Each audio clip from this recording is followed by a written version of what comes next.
네, 늘 제가 궁금한 게 있었습니다. 바로 주린이들이 이 주식을 그냥 살 수는 없으니까 차트를 보고 막 이렇게 사는데 어떻게 보는지 너무 궁금했거든요. 그래서 오늘은 동엽이가 많이 배워갈 수 있는 시간인 것 같습니다. 전문가님, 어떻게 공부하면 되나요? 김영민의 명품 주식 아카데미. 네, 시작하도록 자, 잘안 오늘도 맞는데요. 하나 안 맞습니다. 맞춰야 되는 거 아닙니까? 아니, 그럼 하나 지난주보다는 둘셋 좋아졌어요. 자, 해야겠어요. 다시 네. 합시다. 다시 시작. 네. 김영민의 명품 주식 아카데미. 아카데미. 네. 잘했어요. 참 쑥쑥하네요. 네, 알겠습니다. 자, 네. 바로 많은 분들이 가장 기다리는 시간이 아닐까 싶습니다. 이 오늘의 주제 바로 공개해 주시죠, 매니저님. 자, 오늘의 주제. 네. 사실 이게 가장 먼저 좀 했었어야 되는 주제인데요. 조금 늦었지만 여러분들이 이제 주식 투자를 할 때 가장 좀 많이 접하시고 네. 그럼에도 불구하고 또 좀 어려워하시는 부분이 있잖아요. 오늘 그 부분을 짚어드리도록 하겠습니다. 네. 오늘의 주제 바로 공개해 주시죠. 오늘 주제는 오, 차트 분석의 차트. 기초. 그야말로 이제 기초거든요, 여러분들. 기초 중에 기초라는 걸 잘 아셔야 기초네요. 돼요. 네. 여러분들이 데이 트레이딩을 하시고 막 보조 지표를 가지고 이제 트레이딩에 활용하시는 분들이 네. 오늘 이제 이 차트 분석의 기초를 들으시면 좀 실망하실지 몰라요. 그런 거까지 제가 다 얘기해드리면 저는 뭐 먹고 사나요, 그렇죠? 그런 건 이제 좀 아껴놓고 고급 기술 그렇지만 말고. 차트 분석의 기초지만 여러분들이 요 내용만 잘 아셔도 주식 투자를 하실 때 특히나 이제 여러분들이 HTS를 통해서 차트를 보실 때 보는 눈이 분명히 조금 달라질 수 있는 그런 내용들. 여러분들이 명품 아카데미 시간을 꾸준하게 들으신 분들은 아시겠지만 제가 요 시간에 정말 심혈을 기울여서 내용들을 좀 준비를 맞아요. 해오거든요. 오늘도 네. 여러분들이 좀 실망하지 않을 만한 내용이니까 끝까지 채널 고정해 주시면 좋겠습니다. 네, 알겠습니다. 자, 오늘의 주제에서 첫 번째 무엇부터 다뤄볼 수 있을까요? 자, 차트란 무엇인가? 일단 차트 분석을 하려고 네. 하면 차트가 뭔지를 알아야 되잖아요. 네. 제가 좀 거창한 얘기이긴 하지만 네. 제가 평소에 이제 자주 하는 얘기가 있어요. 우리가 의사소통을 할 때는 우리 대한민국 사람들은 한국어를 쓰잖아요. 네. 미국 사람들은 영어를 쓰고요. 그렇죠. 마찬가지로 의사소통을 할 때 우리가 언어를 쓰는 것처럼 주식 투자를 할 때는 뭔가 대화를 해야 되는데 우리가 뭘로 대화를 하냐면 바로 차트로 차트로. 대화를 한다라고 생각하시면 돼요. 그러니까 의사소통을 할 때 필요한 게 언어다라고 생각하면 주식으로 된 의사소통을 할 때는 반드시 차트다. 필요한 게 바로 차트다. 이렇게 맞아요. 생각하시면 될 것 저희가 같고요. 차트 빼고 종목을 다뤄본 적은 없는 것 그렇죠. 같아요. 정말 힘들어요. 왜냐하면 네. 사실상 이제 차트를 가지고 기술적인 위치라든지 그렇죠. 주가의 추이라든지 이런 네. 것들을 분석하기 때문에 맞습니다. 보통 이제 이런 얘기를 하면 소위 말해서 이제 펀더멘탈리스트들 가치를 따지는 분들은 차트를 왜 보냐 이런 생각들을 아하. 많이 하시거든요. 뭐 실적에 좀 더 그쵸. 포커스를 맞춰서. 저는 이제 그 얘기에 절대적으로 반대를 하는 게 뭐냐면 네. 차트를 안 보고 주식 투자를 하는 거는요. 저기 뉴욕에 있는 부시맨하고 똑같아요. 무슨 얘기냐면 강력하게. 사실상 모든 사람들이 차트를 가지고 대화를 하는데 나만 혼자 차트를 안 보겠다 하는 거는 절대 좋은 방법이 아니거든요. 네. 누구 한 명 떠오르는 사람인데 제가 얘기는 안 하겠지만 어쨌든 네. 그래서 무엇으로 대화를 하느냐 차트를 가지고 주식 투자는 대화를 알겠습니다. 한다. 그래서 이 차트 안에는 모든 것들이 다 녹아 있어요. 기업의 가치 그리고 수급, 재료 이런 것들이 모두 다 반영된 게 이제 차트라고 생각하시면 되고요. 차트 분석을 통해 관심주들을 선별을 하고 그리고 반드시 여러분들이 좀 병행을 하셔야 되는 게 그냥 차트만 가지고 주식 투자를 하시는 건 절대 안 돼요. 차트를 통해서 여러분들이 좋아 보이는 종목들을 잘 골라낸 이후에 그 종목의 기업 분석을 반드시 같이 병행을 하셔야 된다는 게 핵심적인 포인트라고 생각하시면 되겠습니다. 알겠습니다. 네. 바로 다음 슬라이드 넘어갈게요. 그러면 이제 도구. 차트 분석을 좀 해드리려면 어떻게 읽느냐. 우리가 도구가 있어야 되잖아요. 그렇죠. 한글을 배우려면 이제 기역, 니은, 디귿, 리얼, 가나다라, 마바사를 배워야 되는 것처럼 차트를 분석할 때도 이제 도구가 네. 있어요. 네. 가장 핵심적인 도구들 요 두 가지가 이제 본지표라고 생각하시면 돼요. 나머지 본지표. 보조지표들은 제가 자신 있게 말씀드리건데 다 필요 없어요. 2000년대 초반부터 제가 주식 투자를 한 지 거의 20년 가까이 되고 있는데 네. 온갖 보조지표들을 저도 다 연구를 해봤어요. 아무짝에도 필요가 없다. 가장 기본적인 게 가장 중요하다. 그렇죠. 지금 이 순간에도 여러분들이 막 보조지표를 가지고 머리를 싸매고 연구하시는 분들이 있을지 모르겠는데 네. 그 보조지표를 연구하기 전에 본지표, 캔들과 거래량을 먼저 연구하시는 게 기본에 상당히 좀 충실하라. 중요하다라는 거. 알겠습니다. 캔들이라는 게 뭐냐? 네. 가격의 움직임을 넘어가면 안 되고요. 다시. 캔들이라는 게 가격의 움직임을 이제 표현을 한 거예요. 그리고 네. 이제 거래량이라는 건 힘의 세기, 도대체 거래량이 힘의 세기란 게 무슨 얘기냐, 그건 제가 조금 이따가 설명드릴 거고요. 그리고 네. 마지막으로 이제 이동평균선 같은 이런 게 이제 보조지표라고 보시면 돼요. 저는 이제 보조지표 중에서는 유일하게 이동평균선만을 봐요. 본다. 왜냐하면 요거는 이동평균선은 주가가 움직이는 게 어떤 추세를 나타내고 있는지를 쉽게 좀 파악할 수 있기 때문에 추세적인 흐름을 판단하기 위해서 보조지표로 이동평균선을 이제 활용한다는 거. 차트로 추세를 분석하고 매수 매도 타이밍을 조율하는 게 차트 분석의 가장 이제 기본적인 도구다라고 생각을 하시면 되겠습니다. 네. 자, 다음 슬라이드 넘어가면 그러면 이제 캔들이 제가 가격의 움직임이라 그랬는데 과연 이런 캔들이 어떻게 만들어지는지를 설명을 좀 드릴 거예요. 네. 실제로 지금 대한민국에서 쓰는 이런 캔들 차트는요, 일본에서 개발한 거예요. 미국 사람들이 보는 캔들은 또 다르거든요. 네. 근데 우리가 쓰는 방식으로 이제 설명을 좀 드릴 거고요. 쉽게 얘기하면 이런 거죠. 캔들을 이제 형성하는 건 시가가 있고요, 종가가 있고요, 고가가 있고 저가가 있어요. 다시 한번 시가, 종가, 고가, 저가 요 네 가지로 이제 캔들이 만들어진다라고 생각하시면 되거든요. 네. 쉽게 얘기하면 시가라는 건 말 그대로 오늘 9시가 딱 되면은 시초가가 시작하는. 형성되잖아요. 네. 그 가격을 시가라고 생각하시면 돼요. 그리고 종가는 말 그대로 3시 30분이 되면 종가가 장 딱 마감한 나오잖아요. 가격. 네, 끝날 때 가격, 네. 말 그대로 끝날 때 가격이라고 보시면 되고요. 요 고가와 저가는 그날 하루의 가격의 움직임을 표현을 한 거예요. 고가는 그날 하루에 장중에 가장 가장 높은 많이 가격. 올라간 가격, 가장 높게 올라간 가격을 고가라고 표현을 하고요.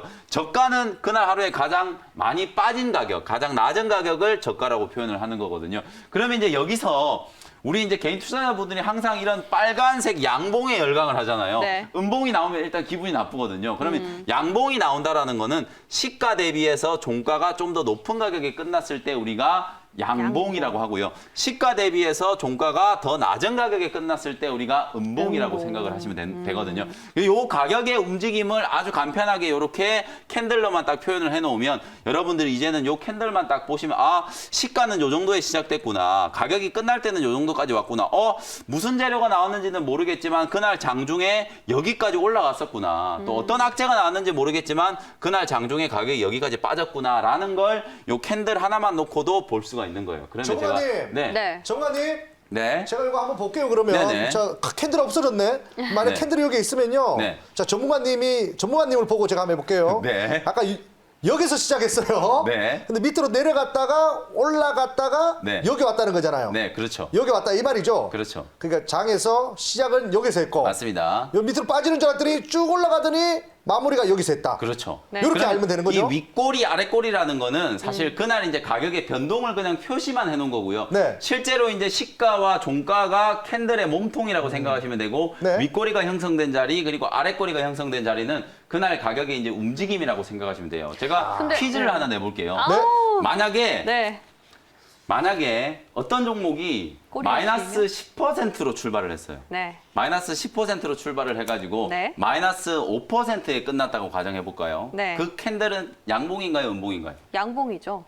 그렇죠. 되게 쉽게 얘기를 당연한 거 해버렸는데 아닌가요? 그게 왜 그러냐면 많은 분들이 이제 착각을 하시는 게 네. 양봉은 전일 종가랑 자꾸 비교를 해가지고 주가가 올라가면 양봉이 만들어진다라고 생각하시는 분들이 있거든요. 그게 아니거든요. 기준이 되는 건 항상 시가, 시작한 가격보다 종가가 더 높은 가격에 끝나면 양봉이 나오는 거예요. 예를 네. 들어서 전일 종가가 10,000원이었는데 무슨 악재가 나왔는지 모르겠는데 오늘 시초가가 9,000원에서 갑자기 10% 빠져서 출발한 거예요. 근데 9,000원에 출발했다가 9,500원으로 끝났다는 거는 양봉이 나왔다는 그렇죠. 거죠. 그건 그럼 어떻게 해석을 해야 되느냐? 캔들 하나만 놓고도 충분히 해석이 가능해요.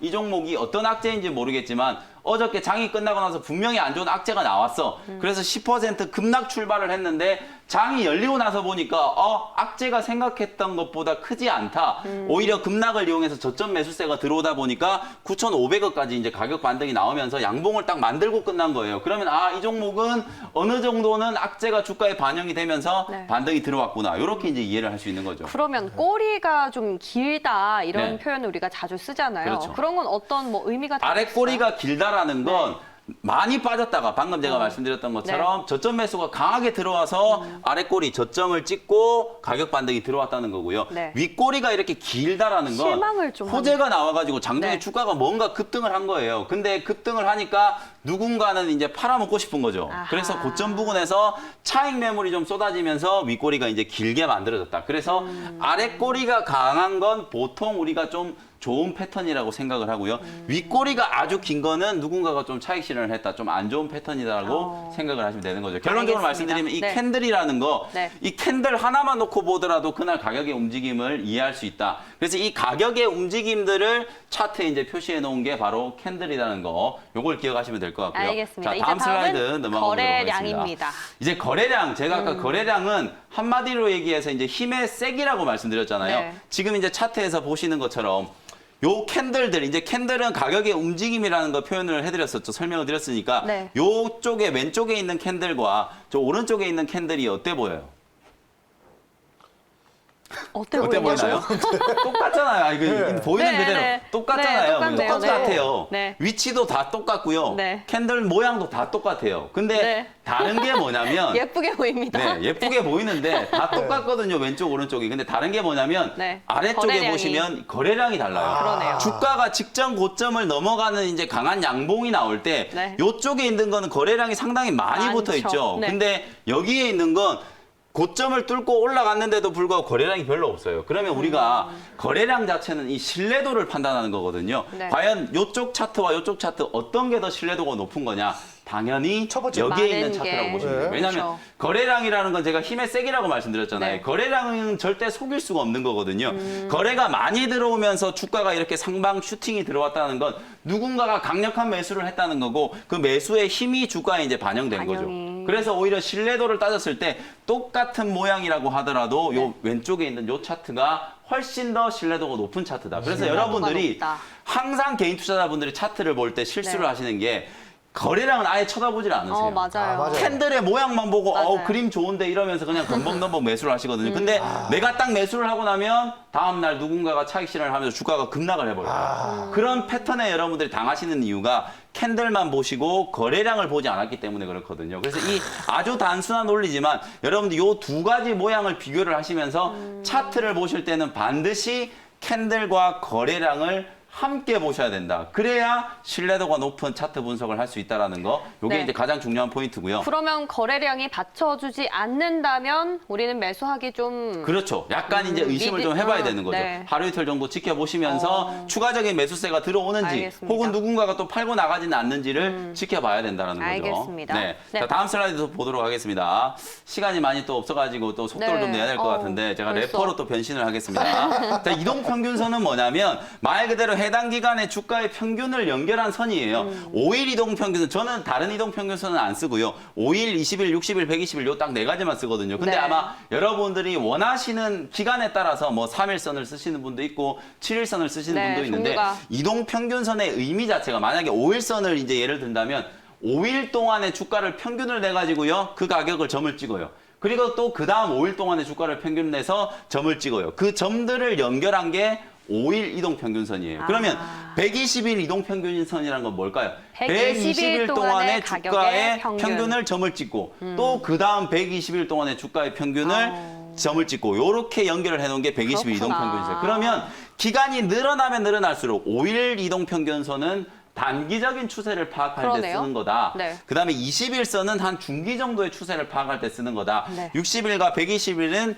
장기적인 추세를 판단할 때 쓰는 거다. 이렇게 이제 생각을 하시면 돼요. 다시 한번 알겠습니다. 말씀드리면 이동평균선이라는 건 주가의 이제 평균을 연결한 거고 주가의 흐름의 추세적인 판단을 할 때 활용을 하는 보조지표다. 이렇게 이제 말씀을 좀 드릴게요. 그러면 알겠습니다. 빠르게 제가 실제 사례들을 통해서 과연 이 캔들과 거래량 그리고 이 이동평균선이라는 걸 어떻게 쓰는지 확인을 한번 해보도록 하겠습니다. 이제 진짜 중요한 건데. 네, 다음 엑기스죠? 슬라이드 한번 넘어가 보도록 네. 할게요. 자, 삼성전자 이제 사례예요. 지금 보시는 것처럼 여러분들께 제가 오늘 설명드렸던 이런 수많은 캔들들이 있잖아요. 많은 분들이 실수를 하는 게 제가 뭐라 그랬죠? 그냥 요 캔들의 모양들만 본다는 거예요. 아래쪽에 있는 거래량은 안 보시고 캔들의 모양만 본다는 거거든요. 근데 캔들하고 거래량을 같이 봤을 때는 추세적인 변화가 나타날 때는 반드시 거래량이 벌써 신호가 나온다는 거고 삼성전자가 직전 고점을 뚫는 이제 박스권 상단 돌파 시도가 나올 때 요럴 때는 거래량이 반드시 신호가 나오거든요. 그 이후에 추세적인 이렇게 상승 흐름이 나타난다는 거. 그래서 여러분들이 차트를 보실 때는 반드시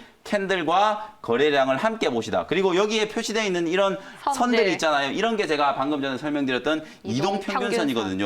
요 이동평균선이 이제 정배열이 되면서 발산하기 시작하는 이 시점이 추세적인 상승이 나타나는 매수 급소다. 이렇게 이제 이해를 하시면 되겠습니다. 다음 슬라이드 또 넘어가 보도록 하겠습니다. 네. 자, 디바이스 ENG라고 하는 아주 작은 이제 코스닥의 중소형 장비 회사라고 보시면 되는데 요 회사는 제가 이런 패턴을 한번 설명을 드려볼게요. 역시 마찬가지로 디바이스 ENG도 주가가 이제 발산을 할 때, 추세적인 상승을 할 때는 반드시 거래량에 먼저 신호가 나온다는 거예요. 지금 제가 여기 표시해 놓은 것처럼 엄청나네요. 어마어마하게 대량 거래가 터지고 나서 네. 그때부터 뭔가 주가가 움직이기 시작하는 시그널이 나오는 거죠. 그러면서 주가가 상승하기 시작해가지고요. 한 2개월 동안의 대세 상승 구간이 나와요. 그리고 나서 단기 고점 부근에서 이렇게 또 거래가 터졌다라는 거. 고점 부근에서 보통 이제 거래가 터졌다는 건, 누군가가 주가가 많이 올라왔으니까 대규모 차익 실현을 했구나. 이렇게 여러분들 판단을 하시면 되거든요. 그러면 요 종목이 이제 주가가 이제 조정을 받기 시작하는 시점이 여기서부터 또 한 2개월 정도라고 보시면 되거든요. 그럼 요 2개월 정도의 주가가 횡보를 하는 시간과 주가가 이제 상승하는 시간, 요 2개월 정도의 시간을 감안을 해보시면 요 2개월과 조정을 받는 2개월이 거의 비슷하다는 거예요. 시기적으로 봤을 때는 상승하는 구간만큼 조정을 받으면 가장 이상적인 기간 조정이라고 생각하시면 되거든요. 패턴을 판단하실 때 네. 거래량이 항상 매수 급소 혹은 매도 급소가 된다. 그리고 추세적인 판단을 할 때는 상승한 기간과 조정을 받은 기간이 비슷해지면 다시 한번 이제 변곡점이 나오면서 상승 트렌드가 시작된다. 이렇게 이제 이해를 하시면 되겠습니다. 네, 바로 자, 다음 슬라이드 슬라이드 보도록 하겠습니다. 넘어갈게요. 네, 투자자를 위한 꿀팁, 현대미포조선 차트는 좀 생략을 하도록 하고요. 네. 마지막으로 이제 정리를 해드리도록 하겠습니다. 여러분들이 포인트. 차트를 보실 때 네. 차트는 제가 언어다라고 얘기했던 거 꼭 기억을 해주시면 좋을 것 같고요. 차트를 통해서 여러분들이 종목을 선별을 하고 투자의 맥점을 판단하는 언어를 활용하시면 된다. 반드시 가장 중요한 건 이거예요. 빨간색으로 표시해 놓은 캔들과 거래량만이 유일한 본지표다. 나머지는 다 필요 없는 거다라고 생각하시고요. 캔들만 볼 게 아니라 반드시 거래량을 함께 보시는 게 가장 중요하다. 그리고 이동평균선은 결국 과거의 주가 추이를 얘기하는 거거든요. 이동평균선도 결국은 과거 지표를 보조 지표화한 거기 때문에 앞으로 추세를 여러분들이 예측하기 위해서는 수급이라든지 재료, 거래량을 같이 이제 분석할 수 있는 좀 스킬이 좀 필요하다.